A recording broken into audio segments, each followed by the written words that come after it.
In this demonstration, we're going to show you how to import and export 3D data into your software. We're going to begin by looking at the various file formats that you can import into vcarve and Aspire both. And then we'll take a look at the different file formats we can import and export in Aspire only. Before we can import in a 3D model into our software, we need to create a new file or opening an existing file that we've worked on previously.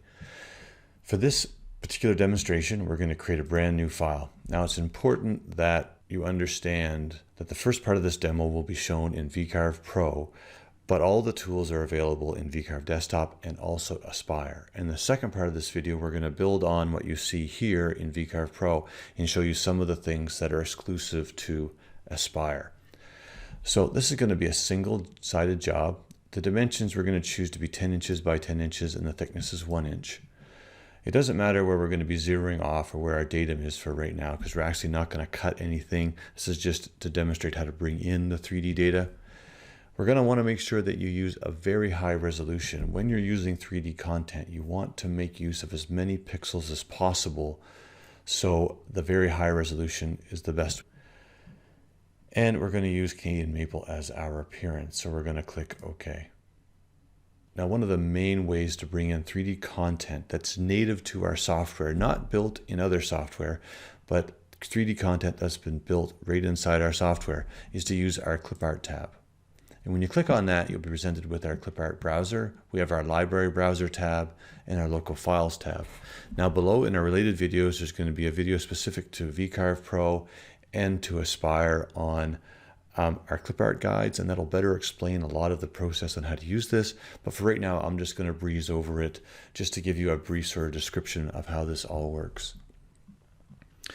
In our library browser, we have some folders set up. These were put here originally by the installation of either your software or Clipart that you downloaded free from your portal account or came along with your software, or you've purchased from Design and Make. Now, when you do that and install it, you'll see that it'll show up in your Clipart tab, and all of the content that you have access to, all the 3D content that you have access to, will show up down here in the bottom. If you have a specific place on your hard drive that you like to store your content and it's not in the default Vectric Clipart library, then you can add those folders by using the Add Folder button. And you can also browse through your computer using the local files and find your files that way. This is more of a temporary way of doing it. You may have files that are stored just temporarily, maybe in a customer's file, or that you've downloaded and they happen to be in your downloads folder and you just want to navigate over there to find them. In the bottom, of course, you'll see again a display of thumbnails of the content that your software knows and understands that is a native format that it can import in. In this case, we have the fleur-de-lis here, and we can either just double click on it, we can drag it in, or we can right click on it and say import to level 1, and it will pop it right into our workspace. Now, if we tile our views, you can see that on our left-hand side, we have a 2D view, a bitmap representation of the 3D content that's in our 3D view. And if we look at our modeling tab, you'll see that in our component tree, we have one level and we have our component there, and we can easily select it from there, here, or in the 3D view. Now what we're going to do is we're going to go ahead and delete that. Or to access even more file types that you can import in, you're going to want to use your import a component or 3D model, and that's located in your modeling tab. So if you click that, you can navigate over to your tutorials folder, and we've put some content in the import and exporting 3D data folder that you can try to import and export out. So here we have content that, of course, vcarve can interpret, which is a V3M file and an STL file. And if you're wondering what file formats you can import, you can just use this drop down and it lists all of the 3D content that you can import into your software. So we have STL models, we've got V3M models, we have Rhino 3D models, and so on. Now, if this was Aspire, you would be able to see more different 3D formats in here, but we'll get to that a little bit later in this video. So for now, let's show you how to import in an STL model. So this Porsche STL was prepared in another piece of software.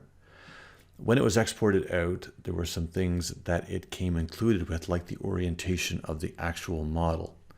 So if we click this and we open this up, our software knows that this isn't a native file format. So it's going to give us the Orientate 3D model form here to work with. In this first section here, we can do our initial orientation. Now, it's important to understand that when this Porsche was exported out of the software it was created in, that's when the top, right, front, bottom, left, and back were all sort of defined. It just happens to be that the top happens to be the top of the Porsche. Sometimes that won't be the case, and so you're going to need to do a lot of maneuvering to get your model lined up the way you'd like it to be. Now, to help us sort of orientate this a bit better, we may as well go ahead and view our origin. And you'll see that appeared in the middle. We have Z, X, and Y. And when we move our view around, we see that that orientation changes. And that's going to help us get our model in this position that we'd like it to be. Now we can use these top, right, front, bottom, left, and back buttons to get us generally in the right orientation that we'd like it to be. And you're going to need to just kind of fiddle around with those to figure out which one is going to work best for you. For us, it's the top. We can also rotate it about the Z-axis in increments of 90 degrees, which sometimes is kind of handy. Right now, our interactive rotation is set to the X, Y, Z view. So if we twiddle around our 3D view, we're not actually moving the model. We're actually just looking around the model. And if we want to rotate the model inside of our 3D environment, then we can choose X, Y, and Z, and we can grab the model. And you'll see that our material block stays where it is, but the model moves around. We can also lock one of the axes, so we can lock the X-axis, we can lock the Y-axis, or we can lock the Z-axis. Now to get this back into its original orientation, we just need to switch this back to X, Y, Z view, click bottom, and then top again, and we're back the way it was originally. Now we can start to think about our actual model size. Now this red wireframe box is actually our material that we defined 10 by 10 by 1. And so we're going to try and fit this Porsche inside of that. And we can do that by changing just our X dimension. With the lock X, Y, and Z, if we change this dimension to 9 and we click apply, then all of these will be scaled appropriately and it will be sized down to the right size. And that looks great. Now, if we only wanted to scale one of these different axes, then we can just unlock that and choose to go ahead and change the number that we want and click apply, and then that would change. We can center our model and then we can scale back and forth between millimeters and inches if we would like. Now let's talk about this see-through gray plane here. This is actually our 0 plane. And so we can use this slider to position that 0 plane wherever we'd like to slice our model. And so if we chose to position it here, then we could just slice off the top of our model. If we were hoping to get a two-sided part, then we would need to actually start off importing in our 3D content into a two-sided job. And there's a whole other video about that, and we will put that in the related videos below. In this case, we're just going to concentrate on a single-sided job. So we can position that 0 plane whenever we'd like. We can put it at an exact depth if we would like to. And we have the option of creating both sides, or we can discard the data below the 0 plane. So right now, if I clicked OK, I would only get the top part of the Porsche. The rest of it would be deleted because I have discard data below 0 plane. If I click create both sides, then what I would do is the software would create both sides of this in our single-sided environment. So let's get down to how I'd actually like to bring this into my job. Let's look straight down on it. Let's go ahead and rotate this to the side like that. We're going to size it down to be 9. Hit apply. And we're going to make sure that we position our 0 plane right in the center of our car. And we can look at it this way and we can see that. We can double click on this little hash beside the slider and that'll end up placing it right in the middle. And as soon as I click OK, you'll see that in our 2D view, we have 2 car pieces. In our component tree, we have 2 car pieces. And in our 3D model, we have 2 car pieces. Because these 2 car pieces are being added to each other, the combine mode is add, it looks a little funny. But if we select the top car and we rotate that around by holding down the Alt key, and we hold down the Alt key and we drag it down to right about here, and we take the other part of the car and do the same, then you'll see that we actually have both parts of our car in the 3D view. Now you're probably going to notice that it's filled in some of the space behind the tires, behind the aerial, on the wing mirror here. It's all been filled in. That's because it's been converted into a bas relief and we can't have any undercuts in our software. So it's filled those all in for us. Now you can see, if we maximize this, there's some faceting on here that's come from the actual original model. This is where all the triangulation happened. And the way we can minimize that is we could go back to our original piece of software and densen up the mesh a bit and re-export it back out again. Or we could simply use one of our tools over here. And this one is called smoothing. So we could select this car and we could choose to apply smoothing to it. We can tell the software how much smoothing we'd like, maybe halfway. And you'll see that this car will actually get smoothed down a bit. And you can decide how much smoothing is not enough or how much is too much. And there we have it. So now what you could do is you could cut these out and then you could glue them together and you'd have a full 3D model of a car. Let's just go ahead and delete these. Look straight down. Let's retile our views. Okay, now let's have a look at a spire. Now we're going to go ahead and create a file. And we're going to use the same setup we had before, a single-sided job, 10 by 10 by 1 in inches. And we're going to have a very high modeling resolution, and we'll just click OK. And let's just go and start with our views tiled. Now if we go to our modeling tab and we have a look at our import a component or 3D model, you'll see that not only do we see the V3M that we saw in vcarve Pro, we also see the Porsche STL and 2 other files, one that is a .3D clip file and one that's a .crv3d file. Now the crv3d file is a file that's been saved off from Aspire, and a 3D clip file has been exported out of Aspire. So there's a bit of a difference here, and I'm going to illustrate those for you right now. So if we open up the crv3d file, and that has been imported in, and so what our software has done is it's looked at the original crv3d file and has decided that the composite model that it saw in the 3D view, it's going to import in as a solid model. It doesn't come in as all of its components, it just takes that composite model and imports that in. So in this case, we have the fleur-de-lis in the 3D view. It's only one component, and there you have it. Now if we move this off to the side, and we go back and we import in the 3D clip file, again, this is a file that has been exported out of Aspire using the 3D clip export feature. You'll see that it comes in as a group of components. So if we press the little plus button here, you'll see that this 3D component is made up of these 4 models. And if we right click on the fleur-de-lis, we can go ahead and ungroup that. And then we can select any of the parts and we can move them around and ungroup these and reuse them again. So that's important.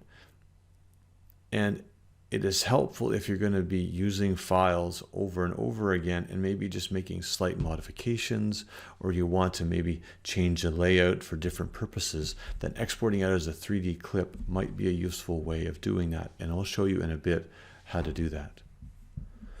Let's just go ahead and delete all of this. We can select it all over here in our component tree, and we can just delete that out of there. Now that we've looked at all the options for importing models that are native to Vectric software or third-party data, we're going to have a look at how we can import in a 2D file and create a 3D model from that. So to do that, we're going to start off by looking at the create a component from selected or imported bitmap.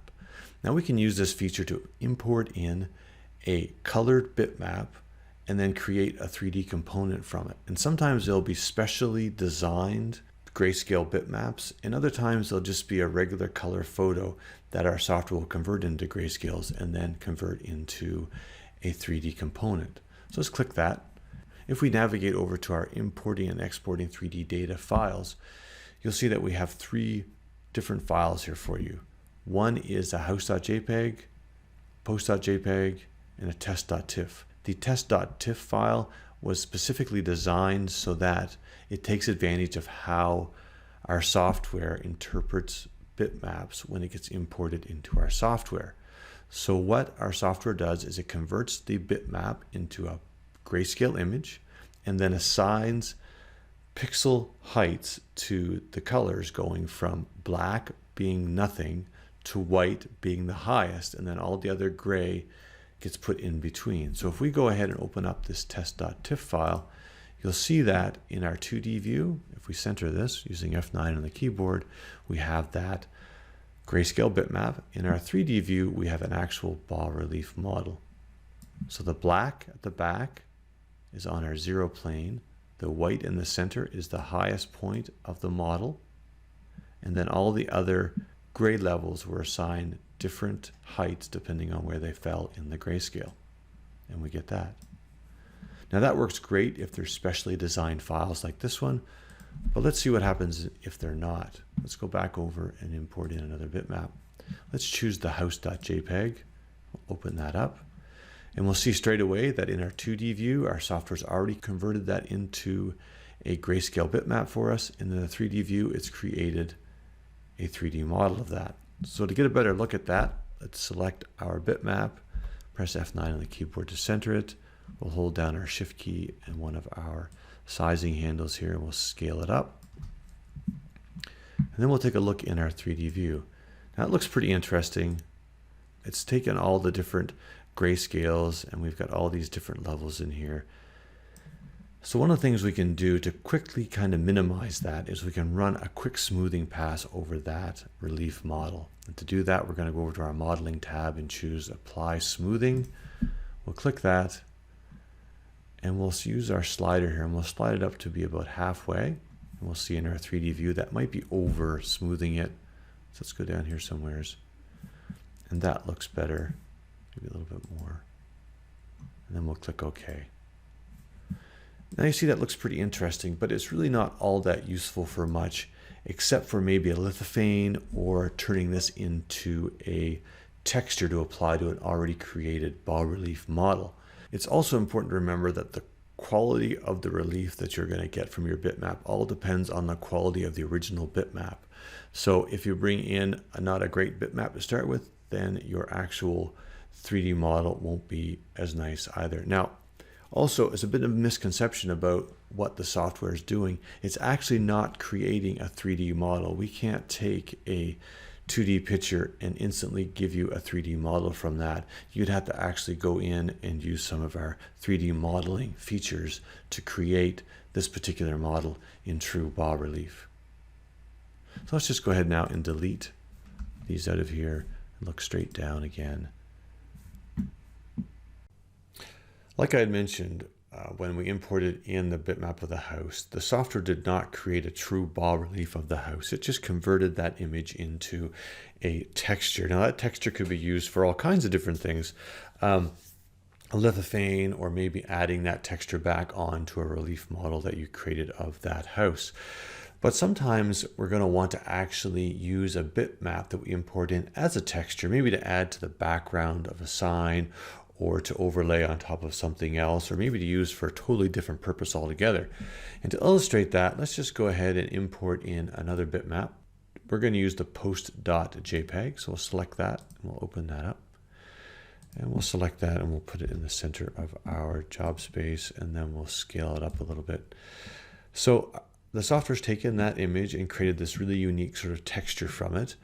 And we can select a piece of this texture and we can actually crop it out and use it for something else. So to do that, we'll just go ahead and go over to our drawing tab, and we'll draw a rectangle around a section of this bitmap that we think looks kind of interesting. And for me, I'm trying to avoid any of these sort of big dark areas, make it sort of a nice consistent texture so there isn't any big changes in it anywhere in particular. I'm trying to select a piece that is pretty uniform looking. So I'm happy with that. So let's just click apply and then close. If I select that rectangle and then shift and select our component, I can go to my modeling tab and I can choose to clear the area outside of the selected vector. So I'm going to click that, and now I have this little section of texture that I can take and I can scale up, I can stretch out. And not only is it a wood texture or the post texture, but also it kind of looks like the bottom of the ocean. So if I went and took and applied a quick smoothing pass to that, you'll see that it does look pretty interesting. So it can be used for all kinds of different things.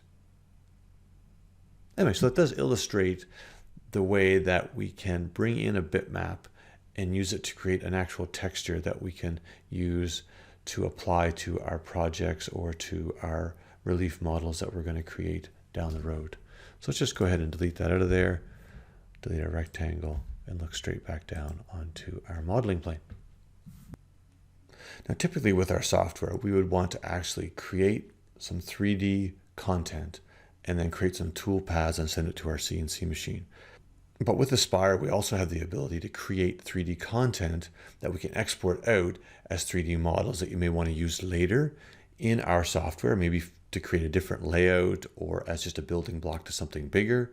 Maybe you want to export out the content so you can print it on a 3D printer, or maybe you need to cut it on a laser. Well, we can do that. So let me show you how we can bring in some 3D content and save it off in some different ways. So if we go over and we close this file, we don't want to save it, and we open an existing file and we choose to load in that fleur2.crv 3D file that we imported in before. When we open that up, you'll see that we have a grayscale bitmap representation of our composite model. If we look at our modeling tab, you'll see we have our component tree here. We have a central fleur, a band, a right fleur, and a left fleur. And if we tile our views, you'll see that we have a nice composite relief here of the fleur-de-lis. Now, we have a couple of different things we can do with this. If we wanted to export it out as a 3D clip file, like we'd seen before, where you could import that into another session of Aspire and you'd have all of its different components, you just need to right-click on the level and go export as 3D clip art. And we can go ahead and save this off as a 3D clip file. Now it's already there, so I'm not going to resave over that. But if you do that, then when you import it into a new session of your software or a new file, then it will bring it in and you'll have all those components grouped together and you can just ungroup them like we had seen earlier. We can also save this off as a triangulated mesh that you can import into something like a 3D printer. And to do that, we're going to click right here on Export Visible Model as an STL file. So if we click that, we're presented with some options. One is we can set our tolerance of the triangles that our software will create for you, or we can give it a maximum number of triangles, because sometimes the software that's going to have to load this in may have a maximum number of triangles it can handle. For right now, we're going to give it a triangulation tolerance of 0.001. Now, it's also important to remember that the smaller the triangles are, the higher number you're going to have, which is going to mean the file size will be bigger. So you want to keep that in mind. We have some options on how to deal with the back of the model. So if we go ahead and click triangulate it with leave open and we look at the back, you'll see that the back of our model is actually open. So it's like a shell. Now if we close with an inverted front, then we actually get a full 3D model So the front is the same as the back, it's just been inverted. Or we can close with a flat plane. You'll see that it's flat on the back now. Now if we want to, we can also undraw the shaded triangulation. So if you want to see how those triangles are made, we also have some other information here for you in case you need it. And then we can just save that off. And we can choose how we want to save it off. We can save it off as an STL file, a wave front object, or an OBJ file, or a POV style scene if you want to. So you can choose the file format that's appropriate for what you need. We're just going to click cancel and then close. Now earlier we had seen the grayscale bitmap. Well, we can also save off our composite model. So that's whatever we can see in the 3D view as one of those special grayscale models. So if we look straight down on this, we can go up to model and we can choose export as a grayscale bitmap. And when we click that, then what we'll be able to do is choose from a file format. And typically we would suggest that you use either a PNG file or a 16-bit TIFF file if you plan on importing it back into your software later. If you're just going to use it as a general purpose image, then a GIF or a JPEG would work fine, or a BMP. But if we decide to use a 16-bit TIFF file, then that's the same format that the original test.tiff we brought in to show you how the software interprets that grayscale bitmap into a 3D component. Just click cancel. And so with that, that completes this tutorial on importing and exporting in 3D data into your software. You can access all the files that I've used in this demonstration in your importing and exporting 3D data folder in your tutorials folder.